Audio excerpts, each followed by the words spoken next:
Hello, everybody. It is Emery48 here, and welcome back to another Marvel Monday. Today, we're going over Spider-Man Far From Home, which I have seen bits and pieces of it on TV, just kind of in passing, but never the whole movie. Didn't know Elementals were in it. That's pretty cool. But we'll start from the beginning. Peter Tingle by Aunt May. Interesting choice of words. Kind of fits her character well, but now that I've watched the other Spider-Man movies, Aunt May doesn't feel quite the right age. But I do like that they let her know that Peter Parker is Spider-Man, because it always felt like the other ones were kind of suspicious.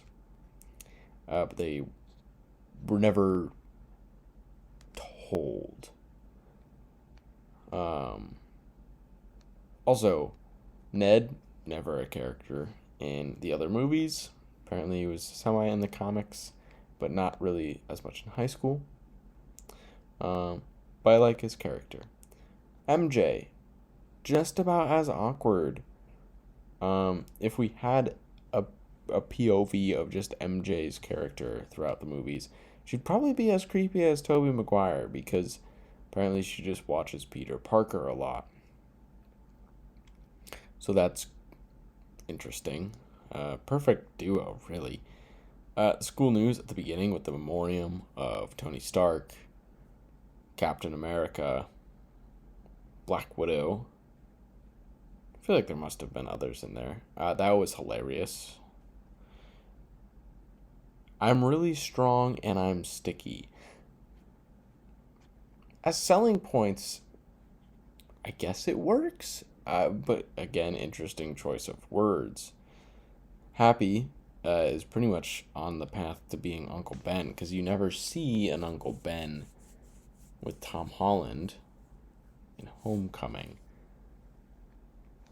So is he gonna be Uncle Ben in this version, I guess? I don't know. The Elementals are basically Avatar but big, so that's cool. Little tight around the old web shooter. Again, interesting choice of words.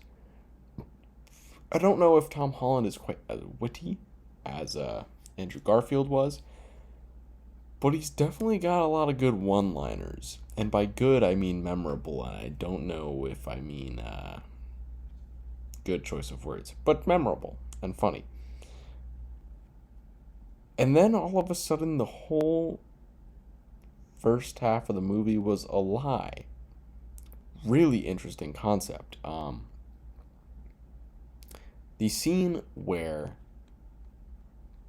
Peter gets thrown into the train, I was really confused, and that was the point. That was the point of the scene, was to be confused.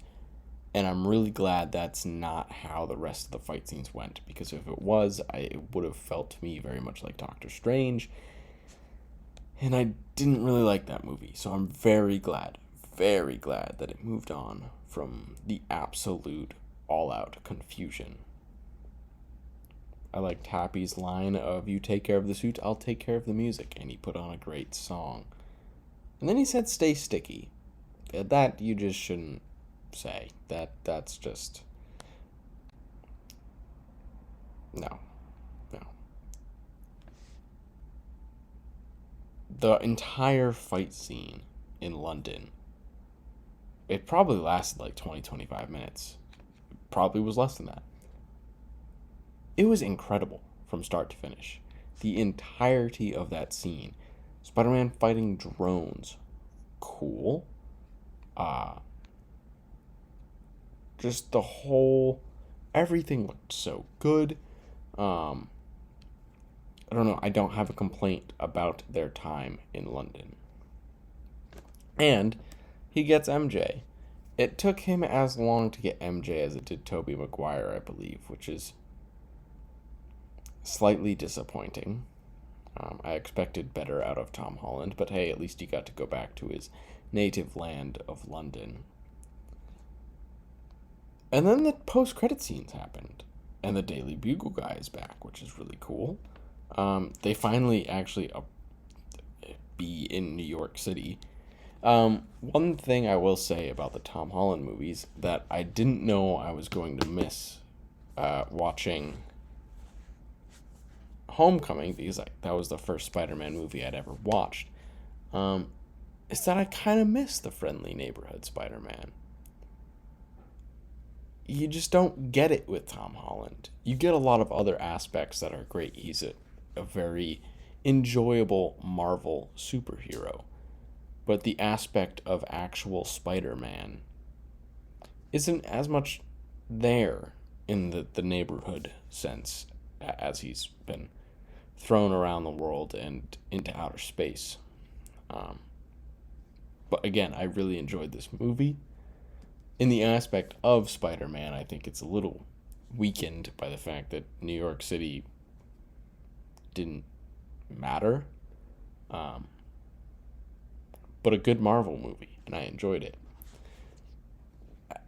And then you get the video message from Beck, and he doxed him. Like that's not necessary. We're doxing Peter Parker now. It's Spider-Man. It's kind of rude. Also, that was never Nick Fury. Like nothing was real. Not even like the good guys weren't real. The bad guys weren't real. Was anything even real? Like, am I real? Did I only watch the movie because Beck wanted me to watch the movie? Like, I could be part of the simulation at this point. But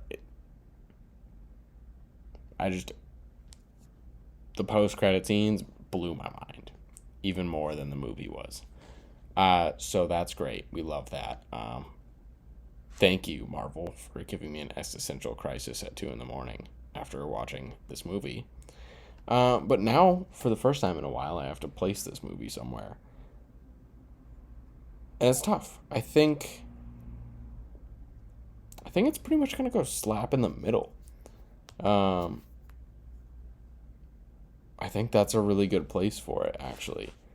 I think I enjoyed it, but I think there's definitely movies that I enjoyed more in the world of Marvel, but there's definitely movies that I enjoyed a lot less. Let me know what you thought of Spider-Man No Way Home down below in the comments. Or not No Way Home. No Way Home's the next one. They made the movies very similarly named, which gets a little complicated, but it's fine. Let me know what you thought of Spider-Man Far From Home in the comments down below. Thank you everybody so much for watching, and I hope you have a wonderful rest of your day.